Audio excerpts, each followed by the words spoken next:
साहमोरा नाम के एक गांव में मंजू अपनी 10 साल की बेटी कंचन के साथ रहती थी। उसके पति का किसी कारण से स्वर्गवास हो गया था। ऐसे में मंजू गांव के ही एक सेठ जी के यहाँ झाड़ू, पोछा, बर्तन इत्यादि का काम करके अपना घर चलाती थी। काम से मिलने वाली तनख्वाह से बड़ी मुश्किल से महीने भर का राशन जुटा पाती थी।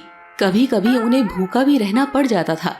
मंजू भगवान श्री राम और माता सीता की बड़ी भक्त थी।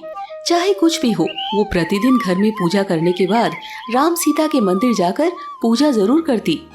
कंचन अपनी माँ से कहती है, माँ, तुम सेठ जी से क्यों नहीं कहती कि तुम्हारी तनख्वाह थोड़ी सी बढ़ा दे? तुम इतने सालों से उनके यहाँ काम कर रही हो। बेटी, उन्हें जब लगेगा वो बढ़ा देंगे। मैंने कुछ दिन पहले उनसे कहा था, लेकिन उन्होंने कहा कि कुछ महीने के बाद बढ़ा देंगे।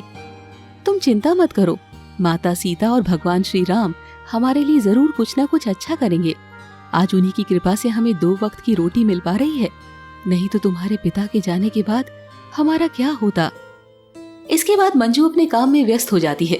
धीरे धीरे इसी तरह वक्त बीतता रहा। मंजू की बेटी कंचन विवाह योग्य हो गई। ऐसे में अब मंजू को हमेशा अपनी बेटी के विवाह की चिंता सताने लगी। एक दिन वो मंदिर में माता सीता और भगवान राम से प्रार्थना कर रही थी, हे भगवान, मेरी बेटी विवाह योग्य हो गई है, लेकिन आप तो जानते ही हैं प्रभु, मेरे पास उसका विवाह करने के लिए कुछ भी नहीं है। मैं कैसे और क्या करूंगी? अब आप ही मुझे कोई राह दिखाओ भगवान।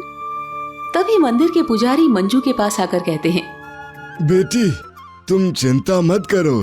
भगवान श्री राम और माता सीता अपने भक्तों की प्रार्थना जरूर सुनते हैं। तुम अपनी कोशिश करो, भगवान सब कर देंगे। मंजू रोज मंदिर आती और भगवान से बेटी के विवाह के लिए प्रार्थना करती। एक दिन मंजू अपनी बेटी कंचन के साथ कहीं जा रही थी। तब सेठ जी के यहाँ काम करने वाले एक युवक राकेश ने कंचन को देखा तो उसे वो बहुत अच्छी लगी।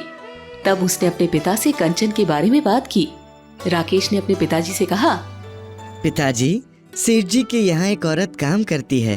उनकी एक बेटी है। वो देखने में बहुत ही खूबसूरत और काफी गुणी भी लगती है। आप तो मेरा विवाह करवाना ही चाहते हैं।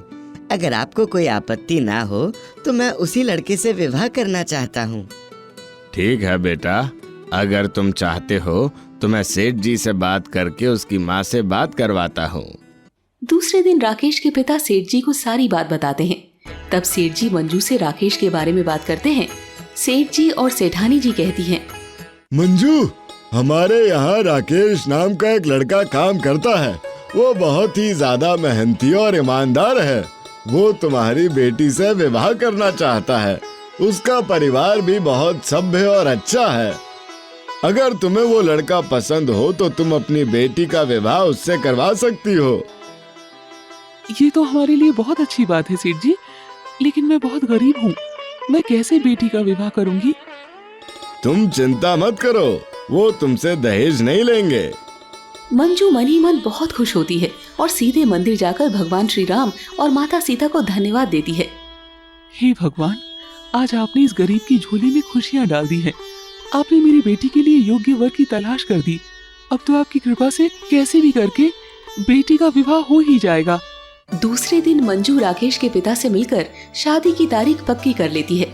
उसे भी राकेश बहुत पसंद आता है। फिर वो जब सेठ जी के यहाँ जाती है तो सेठानी उससे कहती है, मंजू, ये कुछ पैसे रख लो, इससे शादी के लिए तुम सामान खरीद पाओगी। मैं आपका धन्यवाद कैसे करूं मालकिन? आपने हमारे लिए जितना किया है, मैं आपका एहसान कभी नहीं भूल सकती। मंजू, हम कल शहर जा रहे हैं, तुम कंचन की शादी अच्छे से करवाना। सेठानी के दिए पैसे से मंजू शादी के लिए कपड़े और जरूरत के सामान ले आई।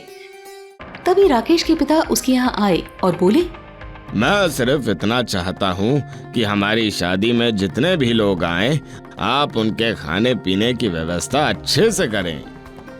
आप चिंता ना करें, मैं अपनी तरफ से पूरी कोशिश करूंगी। राकेश के पिता तो चले जाते हैं, लेकिन मंजू काफी ज्यादा चिंतित हो जाती है। उसके पास खान पान करने के लिए बिल्कुल भी पैसे नहीं थे। सेठ और सेठानी भी गांव से बाहर चले गए थे। मदद मांगे तो किससे मांगे? दूसरे दिन जब वो मंदिर गई तो भगवान से प्रार्थना करके बोली, हे भगवान, मैं कैसे खाने पीने की व्यवस्था करूं? मैंने उन्हें वचन तो दे दिया है, लेकिन सच तो यही है कि मेरे पास कुछ भी नहीं है। जिससे मैं उनके लिए भोजन की अच्छे से व्यवस्था कर सकूं। तभी पंडित जी आकर कहते हैं, बेटी तुम चिंता मत करो, सीता राम सब अच्छा करेंगे। मंजू मंदिर से चली गई।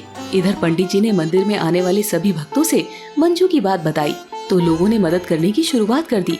किसी ने अनाज दिए तो किसी ने पैसे। इस तरह ढेर सारे सामान की व्यवस्था हो गई जिससे सबके भोजन का प्रबंध अच्छे से हो जाता। पंडित जी ने सब मंजू के यहाँ पहुँचा दिया। दूसरे दिन ही शादी थी। मंजू हलवाई के पास गई तो हलवाई ने बोला, आप पहले कहती तो मैं कर देता, लेकिन कल से मैं किसी और के यहाँ भोजन बनाने जा रहा हूँ। मंजू ने कई लोगों से बात की लेकिन कोई खाना बनाने के लिए तैयार नहीं था। अब शादी का दिन आ गया। वो मन ही मन भगवान को याद कर रही थी। हे सीताराम, मेरी लाज रख लो भगवान। आपने सब कुछ कर दिया है, लेकिन भोजन कौन बनाएगा भगवान? अब तो सिर्फ आपका ही भरोसा है भगवान। भगवान राम सीते से कहते हैं, सीते क्या आप अपनी इस भक्त की मदद नहीं करेंगी? माता सीता ने कहा, प्रभु आप मुझसे कह रहे हैं, जबकि आप तो जानते ही हैं कि हम अपने भक्तों की मदद नहीं करेंगे तो कौन करेगा? ऐसा कहते हैं लक्ष्मण और हनुमान को भी साथ ले लेते हैं। भगवान राम लक्ष्मण और हनुमान को याद करके बुलाते हैं और सब हलवाई के वेश में आ जाते हैं।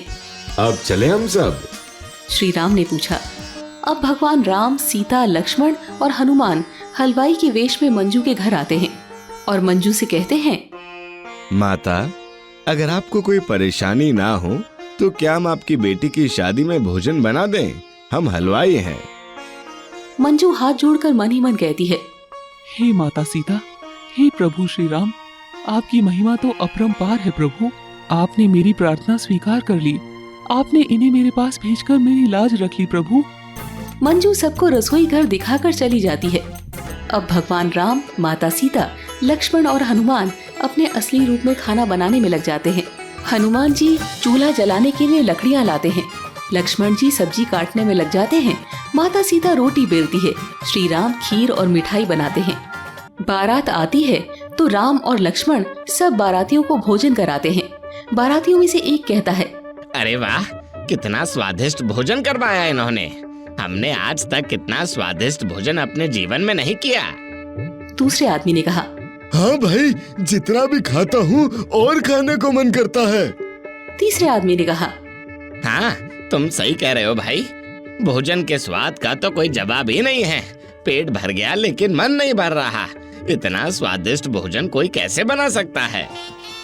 काफी अच्छे से विवाह संपन्न हो जाता है। तब मंजू उन हलवाइयों के पास उनका धन्यवाद कहने के लिए रसोई घर में जाती है तो देखती है वहाँ कोई नहीं है। मंजू हैरान हो जाती है कि सब कहाँ चले गए।